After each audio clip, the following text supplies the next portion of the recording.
नमस्कार दोस्तों। आजकल बड़े सरबजीत सिंह की चर्चा चल रही है। तो क्योंकि सरबजीत सिंह के जो हत्यारा है आमिर सरफराज, वो मारा गया है पाकिस्तान में, जो आईएसआई का आतंकवादी था और हाफिज सईद का आदमी था। तो मैंने सोचा कि मैं एक बार सरबजीत सिंह की कहानी बताऊं और सरबजीत सिंह की कहानी क्या है और उससे हमें क्या सीख मिलती है और हमारे देश में एक मजबूत सरकार के होना क्यों जरूरी है, मैं आज आप लोगों को बताऊंगा। दोस्तों, सरबजीत सिंह हमारे देश पंजाब के तरन तारण के रहने वाले थे, तरन तारण जिले के रहने वाले थे और 30 अगस्त 1990 में वो गलती से शराब के नशे में, कहा तो यही जाता है कि शराब के नशे में गलती से बॉर्डर क्रॉस कर गए थे हमारे पंजाब से पाकिस्तान में। तो वहां पे उनको सेना द्वारा पकड़ लिया गया, पाकिस्तान की सेना द्वारा पकड़ लिया गया था। पाकिस्तान की सेना ने उस टाइम बहुत पीटा था उनको।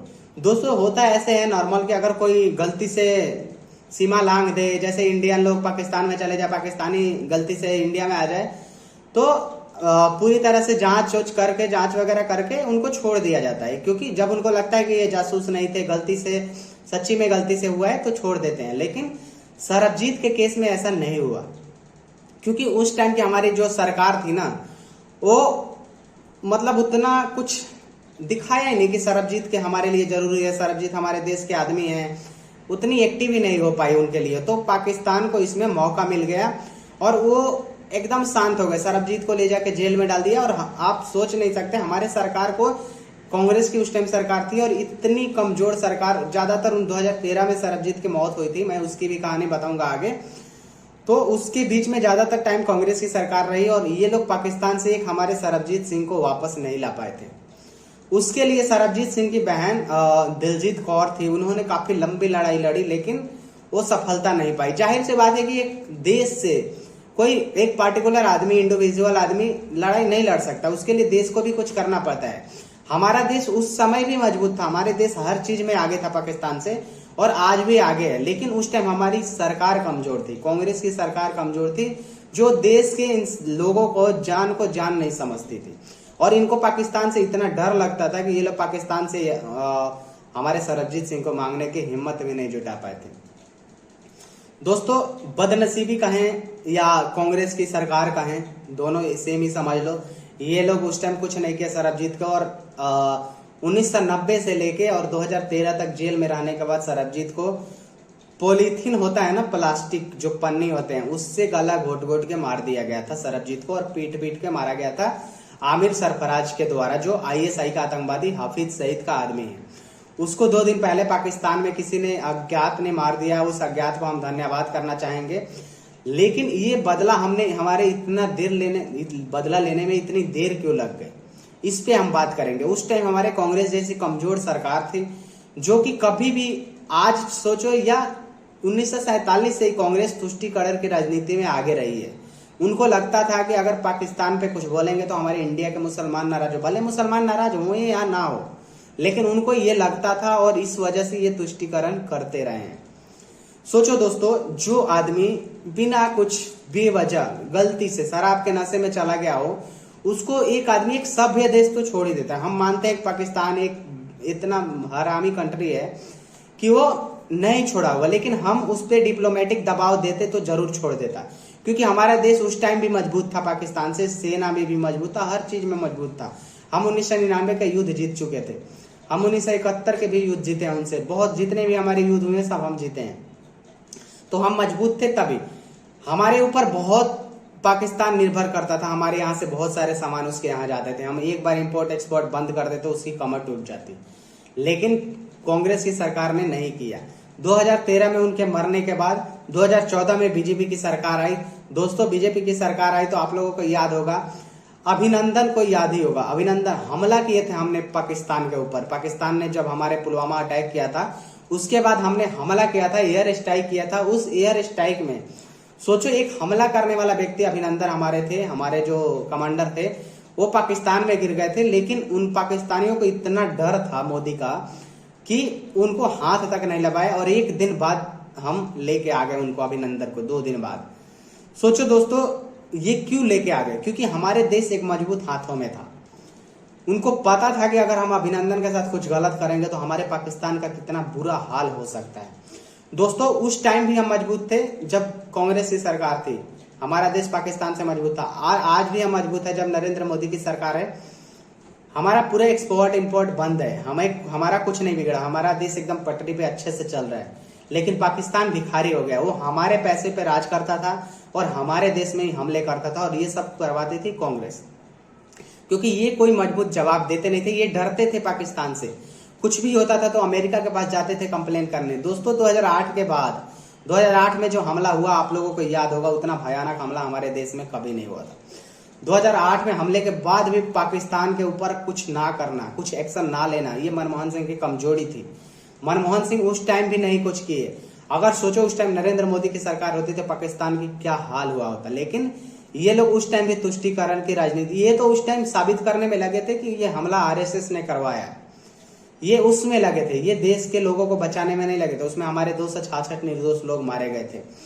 तो दोस्तों आप लोगों को एक दो ये उदाहरण बताता हूँ। अभिनंदन का उदाहरण तो आप जानते हैं, हमारे मजबूती से नरेंद्र मोदी जी कैसे उनको वापस ला दिया, और पाकिस्तान को अमेरिका ने कहा था कि अगर आपने अभिनंदन को नहीं छोड़ोगे तो इंडिया आप पे हमला करेगा, उसके बाद कुछ भी होगा उसके जिम्मेदार हम नहीं होंगे। अभिनंदन के लिए पाकिस्तान के पार्लियामेंट में पाकिस्तान के नेता के टांगे कांप रही थी, क्योंकि उनको पता था कि नरेंद्र मोदी 9 बजे के बाद हमले कर देंगे, इसलिए वो लोग छोड़ दिए। क्यों छोड़ दिए? क्योंकि मजबूत सरकार थी जिनको अपने लोगों की चिंता थी, और नरेंद्र मोदी को अपने एक एक लोग चाहे दुनिया में कहीं भी हो उनकी चिंता है। अगर उन्हें कुछ होता है तो नरेंद्र मोदी एक्शन लेते हैं। आप सोचो पाकिस्तान में बहुत सारे अज्ञात अपराधी मारे जा रहे हैं यहाँ पे, और पाकिस्तान का कहना है कि इंडिया मरवा रहा है। हम राजनाथ सिंह जी की कहना भी है, और हमारे एस जयशंकर सर ने कहा है कि आतंकवादियों का कोई मानव अधिकार नहीं होता, वो जब हमले करते हैं तो कोई नियम नीति नहीं रखते हैं, तो हम क्यों मारते टाइम रखें नियम नीति। लेकिन दोस्तों सोचो कांग्रेस की सरकार होती तो ये सब पॉसिबल था। आमिर सरफराज जो घूमता रहता वैसे ही पाकिस्तान में ऐश करता। हमारे सरबजीत सिंह को जितने बुरे मौत मारा था वहां पे, उससे भी बुरा मौत उसने मारा है कल 2 दिन पहले। तो ये क्यों? नरेंद्र मोदी के आने के बाद ये बदला लिया गया। 2014 में, आज 2024 है, हम बदला लिए ना, 10 साल हो 5 साल हो, लेकिन कभी बदला लेना चाहिए। आपने दोस्तों देखा नरेंद्र मोदी को मैं बताता हूं कैसे एक एक अपने देश के लोगों के लिए प्रतिबद्ध है, और कहीं भी फंसे उनको वापस लाएंगे। आपको मैं उदाहरण देता हूं, अभी कतर में जो हमारे नेवी के जवान 8 जवान फंसे थे, उनको कतर फांसी की सजा सुना दिया था। सोचो दोस्तों अगर कांग्रेस की सरकार होती ना तो कभी भी वो वापस नहीं आता और उनको फांसी की सजा हो जाती कतर में। लेकिन हमारे जो नरेंद्र मोदी जी हैं वो अपने एक एक लोगों के लिए इतने प्रतिबद्ध थे, और वो फांसी की सजा, सोचो बहुत मुश्किल होता है दोस्तों। अगर गल्फ कंट्री में सऊदी अरब, कतर, दुबई, यूएई इन जगहों पे अगर किसी को जेल हो जाए तो उनका छूटना मुश्किल होता है। तो सोचो हमारे लोगों को तो फांसी की सजा हो गई थी, तो उनको छोड़ दिया गया, और कतर ने उनको छोड़ दिया। ये नहीं कि उम्र कैद में भी नहीं बदला, पहले तो उम्र कैद में बदला, उसके बाद रिहाई भी हो गई और सब लोग आ भी गए। लेकिन ये अगर कांग्रेस की सरकार होती तो बिल्कुल पॉसिबल नहीं होता, क्योंकि इनको अपने परिवार की चिंता रहती है, हमारे देश की चिंता नहीं रहती है, ना ही हमारे लोगों की चिंता रहती है। इनके राज्य में हमारे कितने लोग ऐसे निरपराध मारे गए हैं।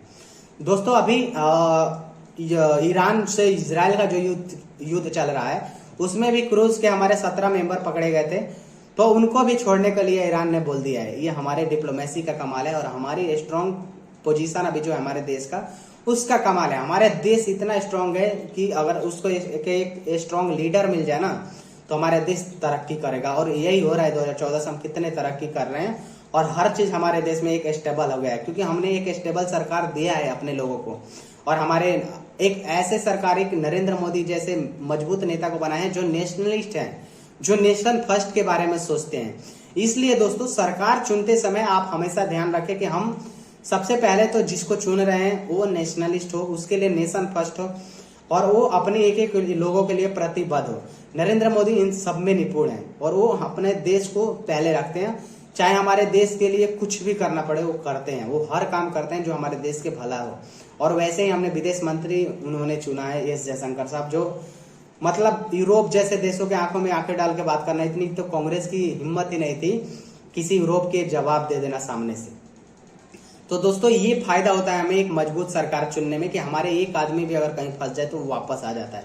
हमने यूक्रेन से अपने 18,000 स्टूडेंट निकाल दिए, लेकिन मतलब ना, अगर कांग्रेस की सरकार होती तो उस युद्ध में भी यूक्रेन के जो फंसे थे उनको अपने पैसे लगा के आना पड़ता, या वहां पे फंसे रहते हैं। कांग्रेस को कोई टेंशन नहीं होता कि हमारा आदमी कहाँ है कहाँ नहीं।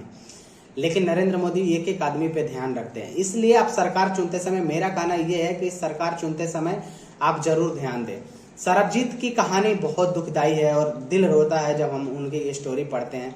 तो मैंने सोचा कि आप लोगों को थोड़ी मैं सरबजीत सर की कहानी बताऊं, जो बेचारे चले गए थे गलती से पाकिस्तान के ऐसे कंट्री में जो मतलब निर्दोष का खून बहाने में एक बार भी नहीं सोचता है। और हमारे देश में वैसे ही कमजोर सरकार थी जो उनको छुड़ा नहीं पाई। 23 साल जेल में यातनाएं सहने के बाद, सोचो पाकिस्तान का जेल नरक से भी बढ़ के होता है, तो वहां पे यातनाएं सहने के बाद आखिर में अंततः उनको मार दिया गया और वो हमारे देश वापस नहीं आ पाए। तो अगर उस समय कांग्रेस की सरकार थी, अगर बीजेपी के होते तो वो जरूर वापस आते, लेकिन नहीं आ पाए। तो हम अब सरबजीत को आत्मा को शांति मिलेगी, सरबजीत सिंह को, क्योंकि उनके कातिल जो था वो कुत्ते की मौत मरा है। और अच्छा लगा हमें ये देख के कि हमारी सरकार अपने जो हमारे लोगों के मौत के बदला ले रही है, ये बहुत अच्छा लगा। दोस्तों वीडियो अच्छा लगे तो चैनल को जरूर सब्सक्राइब कर लें और वीडियो को शेयर करना ना भूलें। और वीडियो देखने के लिए शुक्रिया दोस्तों, थैंक यू।